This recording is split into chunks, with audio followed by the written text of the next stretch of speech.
Përshëndetje miq dhe mirë se erdhët në këtë video. Keni hyrë në kanalin tim zyrtar në YouTube, Odeta Dume Mandro.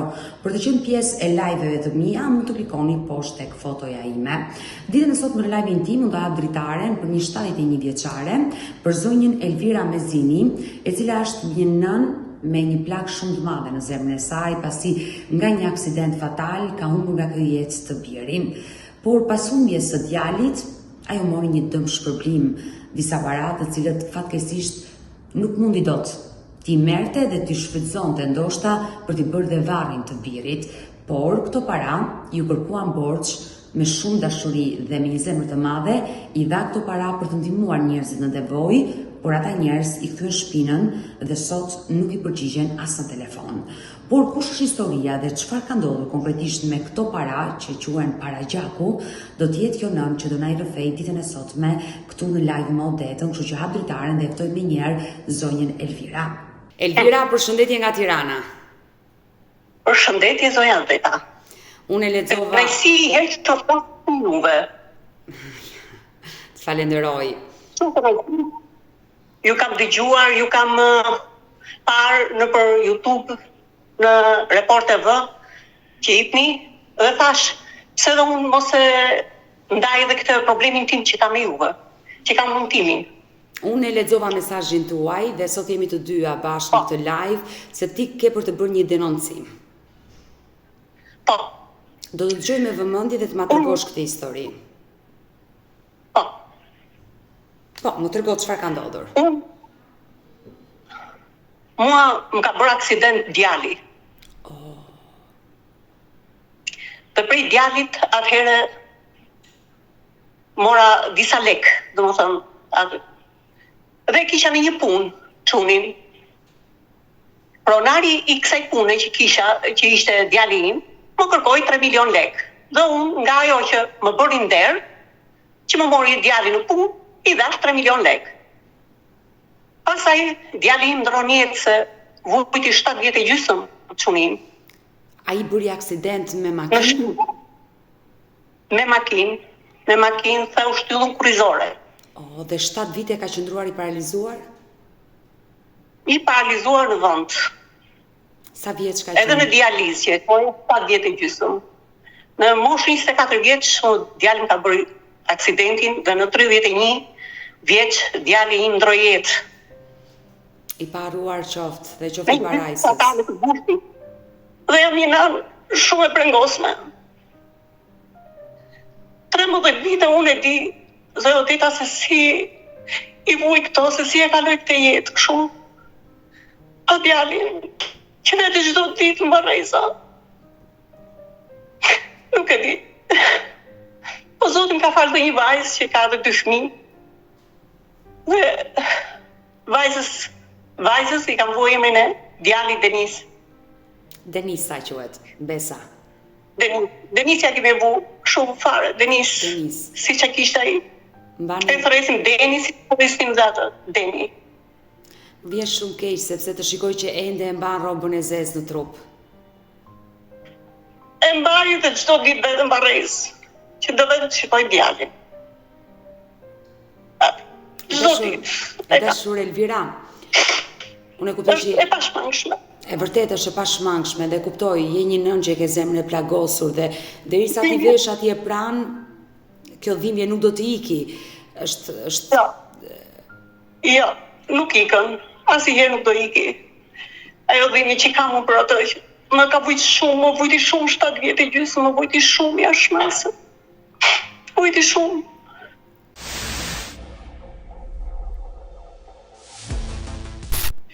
Dëmtimi ishte fatal në atë aksident. I jepte vetë makinës apo e përplasën? Jo, ishte pasagjer mrapa. Dhe aksidenti në çfarë vendi ka ndodhur? Këtu në Labinot Fush. Në Labinot. Në Labinot Fush. Bëjnë aksidentin dhe 7 vjet e gjysmë djalin jetoj, të gjithë e dinë se çfarë vujtjesh kemi vujt, unë dhe ai bashkë me të motrën, se dhe tjati nuk e ka. Më vin ka keq. Sinqerisht më vin ka keq për ju. Por Zoti ta lesoft të dhimbjen e dashur Elvira dhe Ajo dhimbje u kthjeft në forcë për ty. Nuk e di çfarë të them. Nuk u lexova çdo ditë vjen sa më shumë vjen aq. Jam më madhe ta përqafoj. Përqafoj nuk e di. Nuk e di. Koha e shton mallin. Sa më shumë kohë të kaloj, aq më shumë të merr malli, një mall që nuk do shuhet kurrë, por që malli nuk do shuhet kurrë. Njeriu është një shprehje që thon populli jon shqiptar, çfarë e zuri njeriu dhe nuk e hoqi në këtë jetë. Po, ashtu është. Dhe fatkeqësisht jemi njerëz që do provohen dhimbjet kur humbin njerëzit e dashur. Është e rëndë kur një nën humb fëmijën, kur fëmia ikën para prindëve. Pra kjo është dhimbja më e madhe, besoj. Është tepër e vështirë, zëllita.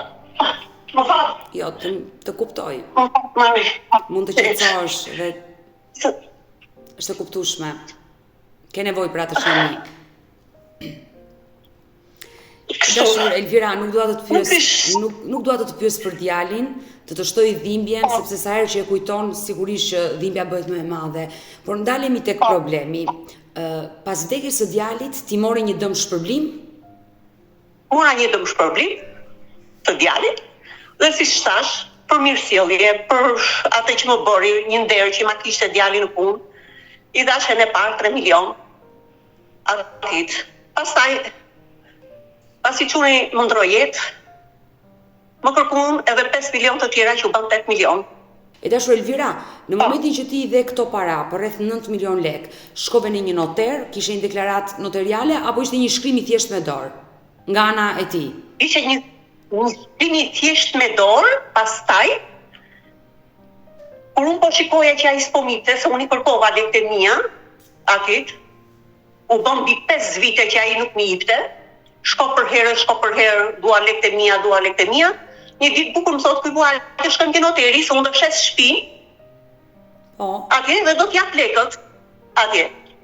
Dhe ky e llogariti që për 5 vite, në ato 120.000 që merrim neve, atje i llogariti që vojtëm 15 milion. Edhe unë ke noteri e kam me 15 milion lekë. Këtu. Ra veta po? Këti shlynte. Dhe këto i di shlynte nga 2018 në 2019. Pra, nga 9 milion lekë të vjetra që ai kishte marrë, me kamat shkoni 15 milion lekë.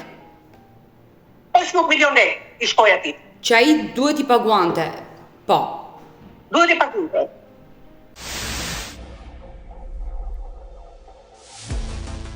E ka pa vetë me dorën e vet ke noteri. E qartë. Dhe ai dokument është shumë i rëndësishëm që ti ke në duar. Ai dokument është shumë i rëndësishëm që ti ke në duar, se ke një deklaratë notariale që zotëria e pranon borxhin prej 15 milion lekë ndaj jush. Prej 15 milion lekësh. Po. Në 2018 deri në 2019 ky kishte të drejtën në 10 shtator më jepte mu lekët. Me këtë dokument. Po. Ky nuk mi dha. Gjithmonë thoshte s'ka shtëpia ti shiti dhe mund nuk më dha as i lek. E qartë. Shtëpia ti shiti dhe nuk më dha, sepse unë nuk i kishe ba akoma me zyrën e përmbarimit. Më vonë ju drejtova gjykatës dhe kam dhe këte nga gjykata rrethit e Elbasan me gjyq i dush Maliqi. Dhe çfarë vendosi gjykata? Gjykata thot për dhënien e borxhit për 15 milionësh. E qartë, ti ke fituar një vendim.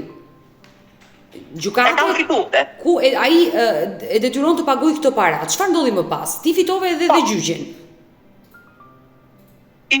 Po, e fitova atë dhe i drejtohem zyrës përmbarimit, se duhet të vjen gjykat pa të drejtohesh zyrës përmbarimit. E qartë, zyra përmbarimore është zyra që bën ekzekutimin e vendimit. Po, e të rrasim, i themi bashkë me zotnin. Më jep lekët e mia që më ke. Mos më jep të gjitha total. Më jep pjesë, çdo muaj, si ta kesh ti.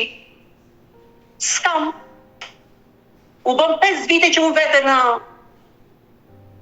zyrë përmbarimit, zotnia nuk ka, sepse shtëpia i shiti, të gjitha i ka shit, ai, dhe unë ta ngel tash pa marr as edhe 1 lek. Pra, nga to. Ai ka shitur gjithë pasurinë e tij, nuk ka asnjë pronë në emrin e tij. Pa asnjë pronë.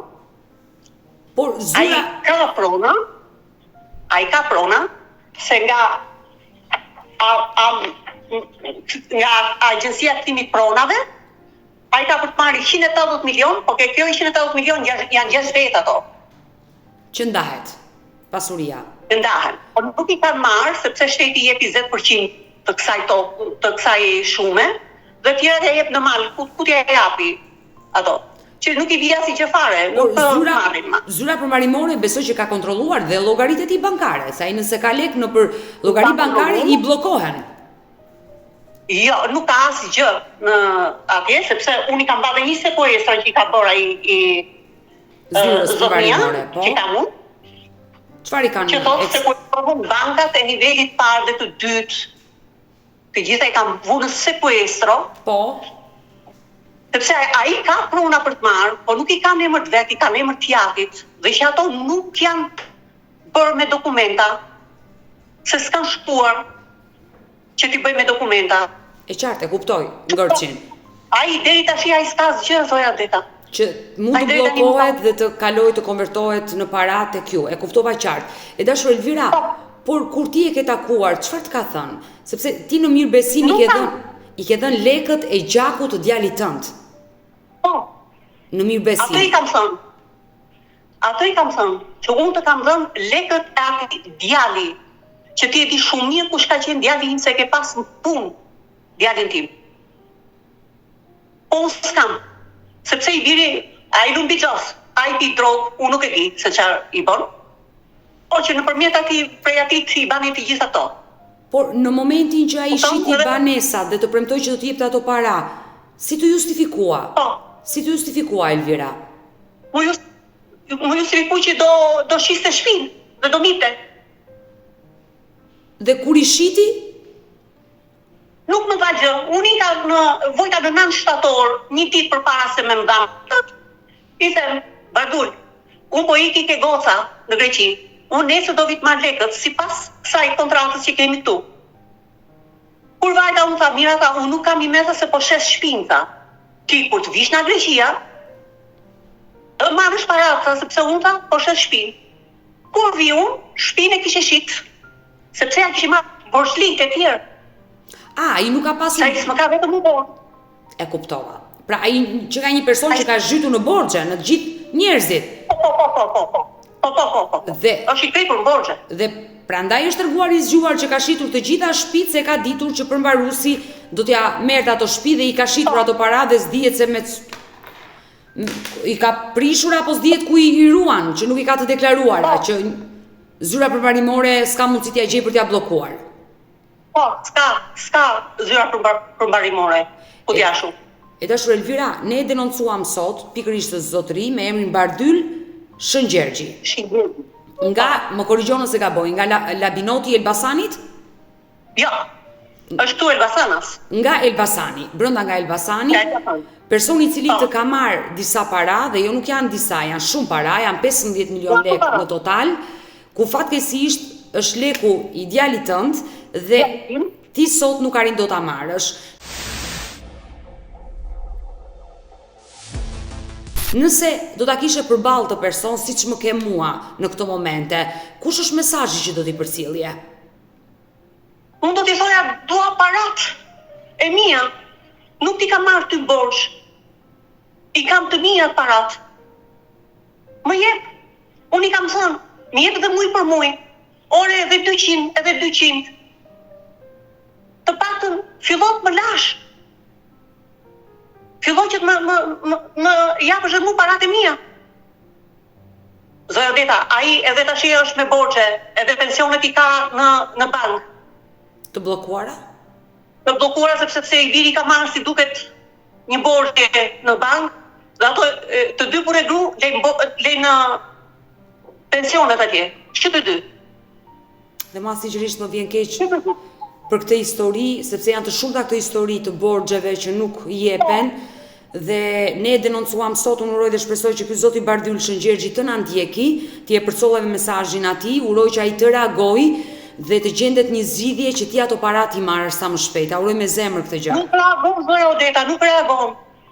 Se kam kush që di se sa herë e marr dhe në telefon. Nuk kam thot. Më vrit të s'kam thot. Ç'a bëj? Por është detyrë e tij. To lekët e mia, kush do t'i paguaj? Ajo është në moshën 81 vjeç. Është në moshën 81 vjeç. Sot. E shoqja aty është me mua, 71. Tash to lekët e mia, kush do t'i paguaj? Me vdekjen e atit, unë te dua që me vdekjen e atit, mua i marr këto para, mrapa apo jo, pra ne dojë bisedojë me një nga... E dashur, me vdekjen e atit... E dashur Elvira, me vdekjen e atit, nuk ka asnjë lloj detyrimi kush të laj borxhet e tij. S'ka? Jo. Atëherë unë që me humbur. Sepse unë avokatën që kam, më ka thënë, unë kam qenë ke avokatët, dhe më ka thënë kështu, që ne të hapim aktin e trashëgimisë, dhe me aktin e trashëgimisë borxhi i kalon gruas dhe fëmijëve. Nëse ai ka një pasuri, padyshim që kjo gjë ndodh, që ai lë një pasuri dhe atë pasuri nuk mund ta gëzoj gruaja dhe fëmia e tij, sepse ai ka qenë në borxhe dhe është ky detyrim për t'u larë. Por në momentin që ai nuk lë asnjë lloj shtëpie, asnjë tokë, asnjë lloj gjëje pasurie, djali apo gruaja e tij nuk mund të lajnë borxhet e të ndjerit. Sa ai është gjallë, ne po flasim kur ai të vdesi. Sigurisht që ai kur të vdesi, por avokatja ka të drejtë për pjesën që të ka treguar, por duke ditur që ai ka disa toka që ende nuk janë marrë, ti bëje këtë procedurë për t'u bllokuar ajo pjesë e pronës që do hy tek ai. Nëse ai është gjallë apo është i vdekur. Ato janë bllokuar sepse ka bllokuar ky i zysh për varrimin. Që thotë çdo pasuri që ka ai, po, ta bërë këtë. E qartë, e kuptoj, zyra bukarinore. Po në emër t'jatit, nuk i ka as në emër vetë jo. Tokat. Ja kam gjetë unë të gjitha me topografin, ku i ka tokat e veta, ai. E kuptoj situatën në cilën ndodhesh, por që unë uroj dhe shpresoj që të gjendet një zgjidhje më e shpejt dhe ta uroj me zemër që ti marrësh këto para.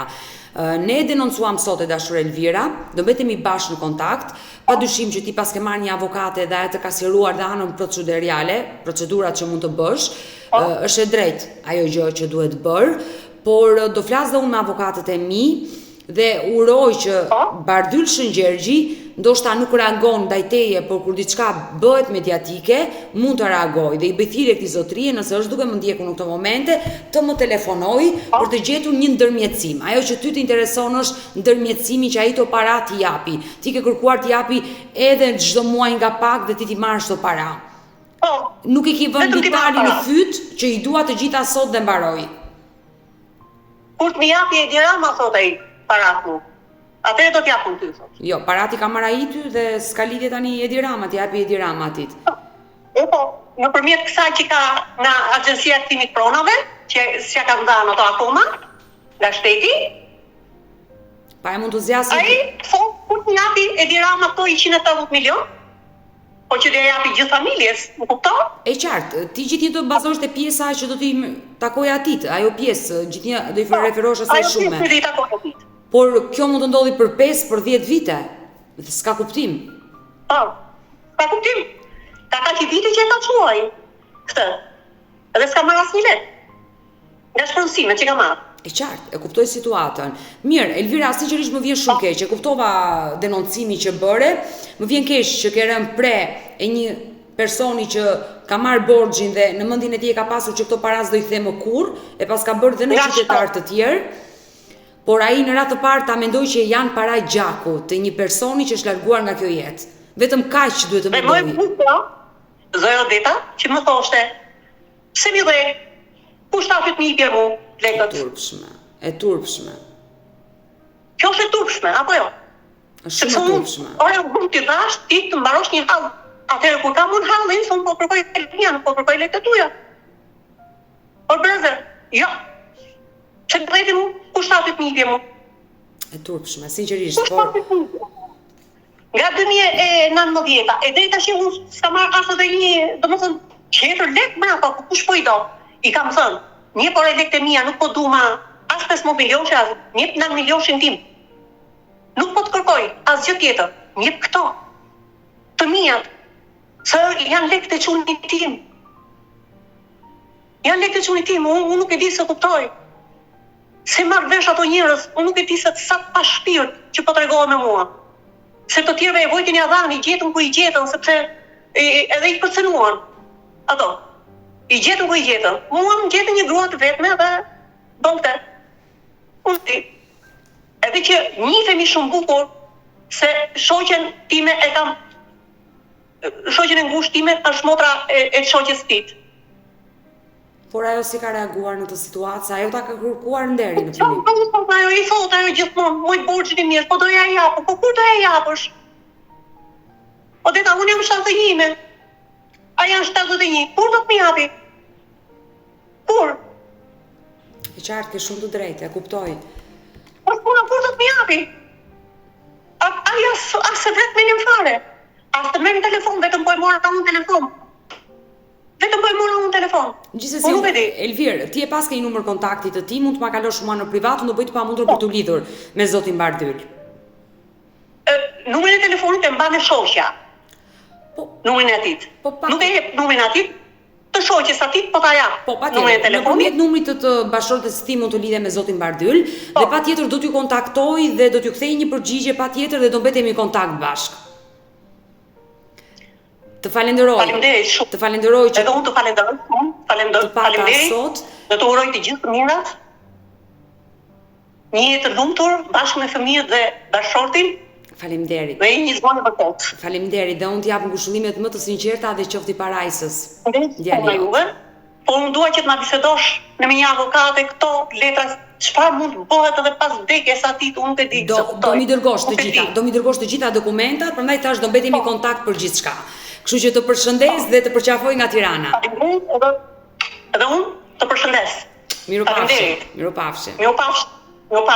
E dëgjuam të 71 vjeçare, uroj dhe shpresoj që personi në fjalë të ndërgjegjësohet, të reagojë, ndoshta mund të jetë një përballje me zonjën dhe t'ja kthej ato para që ja ka marrë. Edhe pse zonja Elvira ka një vendim gjykate, por pret që të bëhet ekzekutimi nga zyra përmbarimore dhe e urojmë që t'i marrë sa më shpejt ato para. Mirë, do vazhdojmë të qëndrojmë sërish bashkë live, sepse do të zhvendosemi në Itali në këto momente. Do të jetë një baba i cili është në kërkim të vajzës së tij. Vajza e tij 13 vjeçare, ka 6 muaj që është larguar nga shtëpia dhe bashkëton me të dashurin.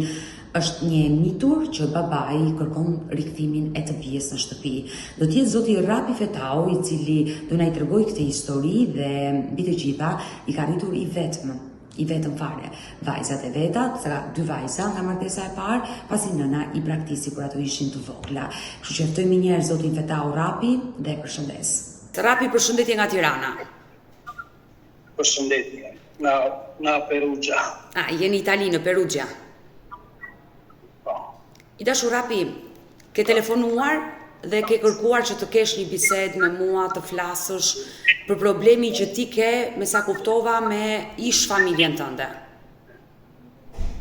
Po të dëgjoj me vëmendje për të më treguar në çfarë ka ndodhur dhe kush është problemi. Unë para se të vija këtu, son ti e di pak a shumë një, nuk e di atë kujtohet goca ime që ka qenë në vogël atëherë. Goca është 13-14 i mbush tani në busht. Kjo ka marrë një çun nga më i shkurt, ka blen punë ato dite, edhe më dërgon një mesazh që unë jam larguar dhe kaq. Vajza. Unë lash punën. Po vajza, me kë jetonte vajza? Mua. Ka ikur vajza? Vajza jetonte me mua, unë e kam rritur vetë vajzën, që 6 muajse deri 13 vjeç. Pra ty të ka ikur vajza nga shtëpia? Po. Sa u bë që është larguar? Po më 6 muaj. 6 muaj. Ti ke qenë në punë kur ajo ka ikur? Kur iku, po. Dhe çfarë të shkruajti në mesazhin e fundit? Që shikoj e kontakte, martova, sa unika. E ka marrë, ma fiku një 2-3 orë telefonin, gjemë sa arriti atje. Te vendi që është tani, Tiranë, që më punoj andurës. Tani më shpjego, ti ke qenë në Itali me vajzën dhe vajzat iku nga shtëpia apo Isha në Shqipëri në atë kohë që gocat ishim te Itali, shkova për disa problemet e mia personale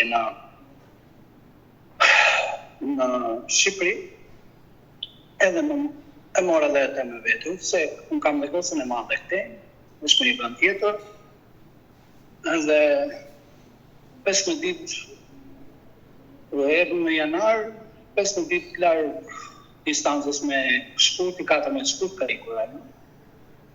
Në momentin që e kam marrë në telefon që të lutem vërti se gjithë, kam lënë gjitha salë plot me njerëz, u detyrova e thash pronari ka ndodhur kjo gjë, i ka garkova, mora pasaportën për të bërë dhe dedonsin.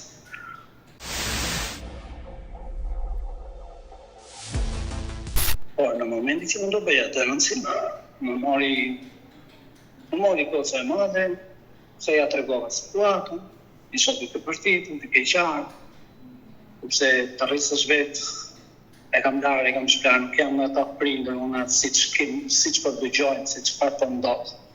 Fëmijët e mi kam gjakun time, rrjedhje, qa rrjedhës ati e rrjedhët nga unë, edhe janë fëmijët e mi dhe nuk ka shansë do të mbyllje të pisë.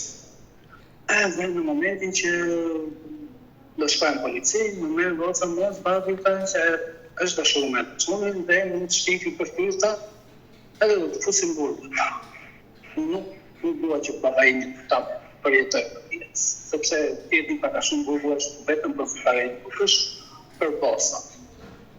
Mirë, unë mendoj që burgu është për ata që shkelin ligjin, nuk ka lidhje i varfër apo i pasur. Të lutem, sepse po ngjojmë edhe po bëjmë. Është për futarin kaq. Duhet me thënë që në momentin që unë stefa dhe pronarin tha mos e zjarë, se edhe për imazhin e gocës nuk do t'ja prish. Dhe imazhin po pikërisht se ne për një derë hajnë, nuk e pse shumë. Në momentin që shumë, e mora telefon ma hapi dhe tha, në qoftë se ti sa shton polici, tha, unë do të fush brenda më tha goca. Presion nga ta njerëzit të të qënë, presion dhe nga vajzajtë. Nuk kam pa unë nga jo, jam lërguar. Por ndalemi pak. Kam pas presion. Rapi, do të pyes dhe mu tërgo i vërtet në gjithë historinë që po më rëfem për vajzën, se ti iki vajza 13 vjeç nga shtëpia është e mitur dhe ai person që e mban automatikisht futet në burg. Sepse vajza nuk është 16 vjeç, është 13 vjeç. Dhe ti ke bërë gabimin më të madh që nuk e ke denoncuar në polici. Frikë pse? Nuk nga. Frikë nga vajza? E tiu. Se goca tha, në qoftë se ti shkon polici, ta unë do vras veta. Por tani, si thua, më mirë tjetë gjallë, apo ti bëj këtë gjë dhe të më vritet fëmija, unë para ato fëmijë po jeton, më intereson gjërat e tjera. Rapi, ty t'intereson siguria e vajzës. Në radhë të parë vajza iku të tha mos më denonco se do të fus në burg. Në burgu dhe do vras veta. Ti arrite ta takoje, ta pyesje ku kishte shkuar me kë jetonte? Po, kam takuar dhe babajnë e ty. Nuk është familje që unë duhet të lepe. Unë akoma jam në tension, iles kam bërë shumë biseda me ta, unë për vetëm të nuk të qëve, asë kush, asë të vendrat, sepse unë s'kam fuj për të martuara. A ishtë fëmi. Po dhëndri sa vjeç është djali që e mban? 20. E ke takuar këtë person? I kam takuar dhe babën e tim dhe të shumë. Dhe çfarë të kanë thënë? Nuk jam për shumë. Unë e kam për faktë, nuk e kam për rrugës. Po 13 vjeç i thoshe, nuk lejohet, të kap ligji. Jo për gjithë kështu janë më. Si janë martuar të gjithë shu tani, se nuk është tani është absurde, nuk ka histori. Të ralla janë histori që 13 vjeç martojnë. Ai nuk martohet dot ligjërisht. Unë mos të gjithë flenë qetë edhe ushqenë, kurse unë asë flenë qetë edhe asë ushqenë. Por vajza me motrën e madhe, çfarë diskuton? Çfarë i ka thënë motrës së madhe? Grazie. Goca madhe më thotë shumë. Opa, durove pa. Se ajo do e kuptoj dhe vetë se në çfarë pozicioni jashtë. Nuk është ajo për të marrë. Në tani, unë e kam bërë vetëm unë api pale, unë vajta për ta marrë. E mora dhe u lëriste. U detyrova e qova prapë. E kupton? Rapi, unë e kuptoj sikletin në të cilën ndodhesh, sepse vajza nuk do të jetojë më me ty dhe do të shkojë tek ai person që ajo është dashuruar. Por nuk mundet dot të bëje një pakt me prindrit e atij djalit, me atë djalë. Të mbushi 18, hajde kërkoni. Ore të rinë si shok, të takohen, por vajza të flenë në shtëpinë e saj, ai në shtëpinë e vet, të vetën dhe të jenë si shok, se janë shumë të vegjël për të krijuar familje. Ja kam këtë. Unë i thash kaq, se e kishte vaksinën për të parë, i thash mo ti edhe në momentin mua s'do më kesh pranë në qoftë se ty të merr policia. Sa unë vajta tek labra, pyeta për vaksinën e saj, ka dalur ta vaksina, po ma duhet shtita edhe goca, po ta me një goca.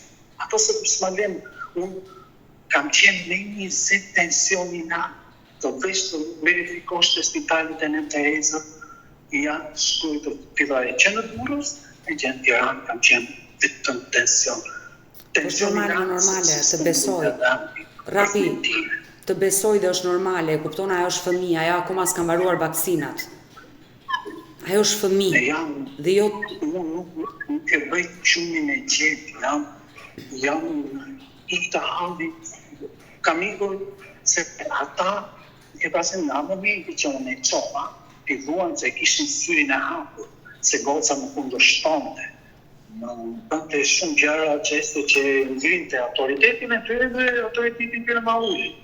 Edhe këta që bërë, kam gjithë një ca veta, se kushtoja këto, edhe kisha ato presionet e tyre, ku do që t'jeshtë, i thanë të gjitha.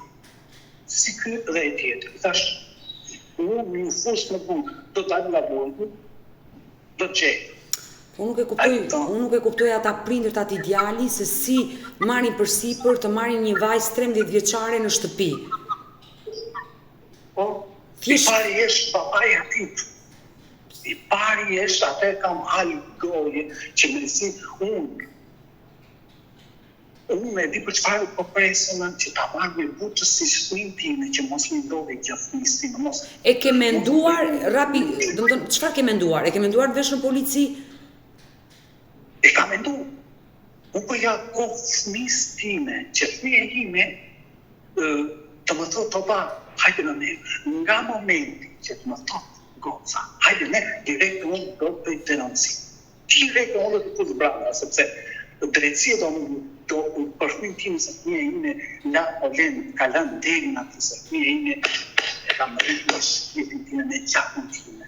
La deri në atë dhe unë nësë ka për t'ja parë kur. Por çfarë të thotë vajza? Ka maj qërën. Çfarë të thotë vajza? Ke komunikim gjatë këtyre 6 muajve në telefon? Këto që ka marrë një tali, kisha 4 muaj pa folme, me marrë keqe mbati, për të zbabë. Qaj, bëjnë, edhe ju ontjeti që ka shukupto, duhet me marrë me diplomaci, me gjatë, me të utësim time, me edhe montra për i fletë, këto që më tha dhe goca ma, oba, tu roth që ajo vetë të thotë oba hajde në me.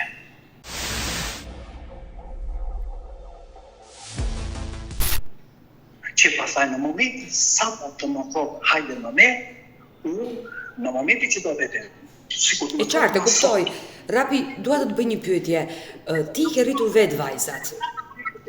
Po, të dyja vetë. Gjatë kohës që vajza 13 vjeçare ka ikur, ka kontakte me nënën e saj? Nuk ka, unë jam qenë bilës se hapa ma bete me gocën, i thash ti e di shumë mirë që unë s'pa kam dalur në anën tënde, shumë. Ka pas derën hapur, ka ardhur, ka ndërë një ditë me gocat, edhe pastaj ka ikur. I kam pas marrëdhënie shumë mirë. U shkëputën gjërat nuk e di se si ka pasur. Edhe dera ime ka qenë e hapur për nënën e tyre. Nuk I leu në tjetime. Ndodhi çfarë ndodhi mes teje dhe asaj, ju jeni të dy prindër dhe kjo është gjëja më e mirë. E kam pas, I thash ti jemi për hir të fëmijës, mos e le, I kam çuar dhe vetle, hajde si kogocën. Herë e fundit ka qenë 4 vjeçë për 5 vjeçë. Herë e fundit. Pastaj I humbi kontakt me fëmijën. Sa vite kanë gocat që nuk flasin me nënën?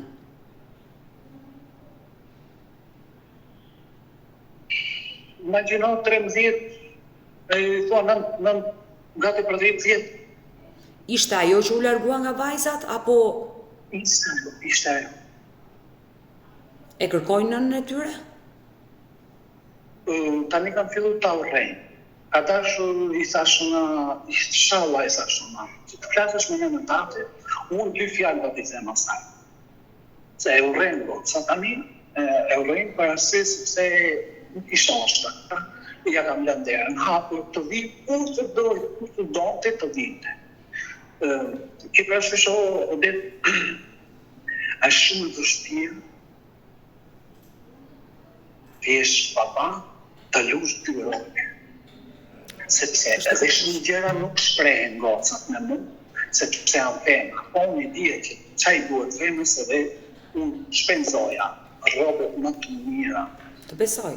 Mos kujto, të lutem, kërkova ndihmën atëherë. Ty veta ishin ata që më ndihmuan. Bashkia më braktisi. Plus ja dola vetë sot, sepse unë kam profesion, përse s'kam. Rapi, sinqerisht, dashur Rapi, sinqerisht je për t'u lavdëruar që pas divorcin e bashorten ti rritet të dyja vajzat, ajo nuk u kujdes asnjëherë për rritjen e tyre, sepse rritja e një fëmijë është kosto. Dhe këtë gjë e dim të gjithë. Dhe ti je një baba hero dhe vazhdon ende sot e kësaj dite të luftosh për vajzat e tua. Më të gjallë vantane, problemi në sistem e zabandis, po ushqej vetën, kam le vetën me një, të më pres për të shqin edhe në andër më, që të më thot, më ba hajde më me, të më thot këta dhe puri mëj, puri, vaj, babaj, qishka që dhe mëj lutër. Nuk me intereson se ajo dam deri në se ne për një derë rojmë o de të betohen. Rapi, unë e kuptoj që në Shqipëri vazhdona enda ajo tradita e nderit dhe një baba e ka të rënd kur një vajzë mund të largohet me një mashkull nga shtëpia dhe mund të ndahet dhe të rikthehet në shtëpi për të vazhduar jetën me një partner të dytë. Deri këtu ti je aq open mind për ta kuptuar që vajzat do gjejnë personin e dur në jetën e tyre dhe nëse u nda nga I pari dhe shkoj te I dyti, ky nuk është dhe një problem. Problemi është që ajo problemi është jo të ndrimi I partnerit parë tek I dyti. Problemi është se është 13 vjeç dhe ajo nuk e kupton çfarë do të thotë një partner dhe të krijosh një familje. Ky është problemi, mosha e saj. Nuk po më zëdandi vetëm nga kjo I dhe në gocës madhe gjithë në është për një, mas po më zë gjumi. Të gjithë plenë gjumë kursa una përshqyqem si nuk e di, ku kam una në ismundi të randë në trupin time, tonë më këtove më bilam, që mërësisht, s'ka dit, s'ka natë, s'ka orë, nuk punoj edhe mendin e kam atje. Po mirë, edhe duhet të qetësohesh pak, e kuptoj, edhe duhet të qetësohesh, se po nuk jeti I qetë, nuk I zi dot problemet. Absolutisht, të paktën ti vajze nuk e ke të humbur, ti e di ku është, se ka plot baballar që vajzat janë zhdukur dhe nuk kanë lënë adresë dhe nuk e din ku janë dhe ku shfrytëzon. Ti e di të paktën ku e ke. Okej, është e rëndë, absolutisht është e rëndë. E besoj këtë pjesë, se jam vetë nën dhe kam vetë një vajzë dhe e kuptoj se sa e rëndë do jetë. Por duhet edhe pak të qetësohesh vetë. Por dua të të pyes Rapi, ti e ke rritur, ke bërë rolin. Të lutem, më pa që pa të më pres. Po të dëgjoj. Në shkurt, mas, prit, man, isha I përhumbur, u detyrova, po iki sepse plus presionin kisha nga goca, nga ata, nga babaja ti, nga i vetë, nga njerëzit për rreth që më ndishtin, më përndishtin brapa. Ajo akoma, unë ja kam thënë tani, po pse kushish, ata që vinin atje, thashëna që çobat atje, thashëna që ishin tavolina tjera, ata ndisnin më se ku shkoja unë. Edhe ju të detyrova, erdha te. Edhe për punën që më rrotë tonë ta jam në procesin letrave tani, dhe akoma si ka marrë të gjitha. Të parat ka marrë, unë po pres akoma. I dashur Rapi, dua të bëj një pyetje. Ti ke bërë rolin e nënës, e ke rritur vajzën. Ke bërë rolin e nënës, të babaj gjithçka për atë. E kuptoj mosha, adoleshenca dhe nuk e komandojnë dot si vajza dhe djem dhe bëjnë të lloj gabime dhe nuk e kuptojnë dhimbjen e një prindrit. Por pse ka marrë këtë urrëtie ndaj teje duke të kërcënuar që do të fus në burg, Pse? Ashtë se di. Do shpica do të fus në burg, unë dua mos më prishë jetën ta, jo e dua ta. A e kupton? Shumë delikate kjo është. Shumë gjëra tha që ti futesh në burg dhe që ajo të jetë e lirë. A e kupton? I dashur Rapi, ti mund ta bësh denoncimin policit dhe ata persona të futen në burg. Puna është gjithë problemi i vajzës, psikologjia e saj,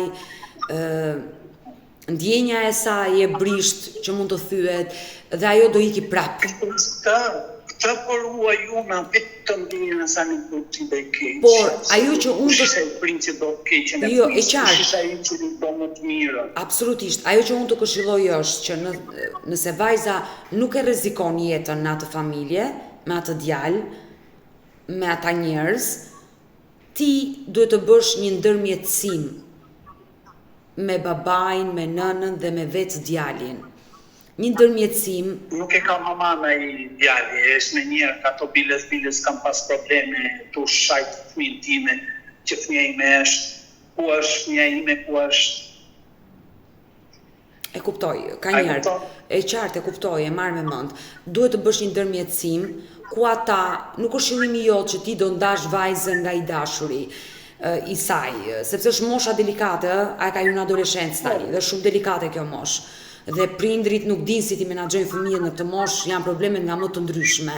Duhet gjesh një gjuhë të përbashkët që ata t'ju tregosh që nuk je ti ai që do t'ju shkatërrosh dashurinë atyre, por vajza të jetojë në shtëpinë e saj, djali në shtëpinë e vet, dhe ata të dy le të rrinë si shok, le të takohen, le ta vazhdojnë atë ndjenjë që kanë dhe të vendosin vetë më vonë nëse do martohen apo jo, por janë shumë të vegjël për të marrë përsipër disa barre mbi shpatulla që nuk do munden dot, sepse këto histori dashurie që nisin në këtë moshë nuk zgjasin.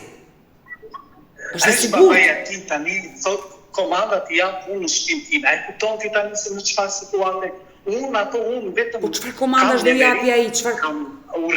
Ka vajza ai, ka vajza ai. Ka vajzë vet ai. Ka vajzë ai.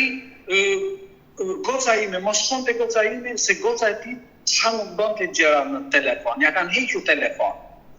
E kanë ndarë goca ime se ai. Po vajzën e vet 13 vjeç ka martuar ai. Vajzën e vet 13 vjeç ka martuar ai. Jo, ai ka 16 vjeç e goca. Dhe ka në shtëpi. E po këtë thuaj. Krushkut në thonjza. Vajzën tënde e ke në shtëpi, zotri, kurse mua më ka ikur. Këtë kërkoj llogari. Që nuk është normale që ti të mbash vajzën time 13 vjeç. Domethënë mos më detyroni të shkoj në polici thuaj. O gjejmë gjuhën e përbashkët dhe Rapi, lëri kërcënimet. Kërcënimet janë të mbajnë ty nën presion që ti mos bësh hapa.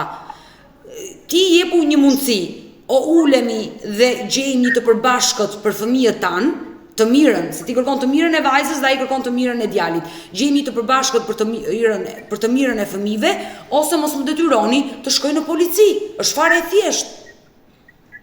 Nëse ata të kërcënojnë. Dëgjoj, të lutem. Këtë pjesën e kam thënë. Po. Këtë pjesë i kam thënë që të mbushi 18. Fëmijë nuk duhet ta marrë të shtëpinë, ti fitate. Fundi.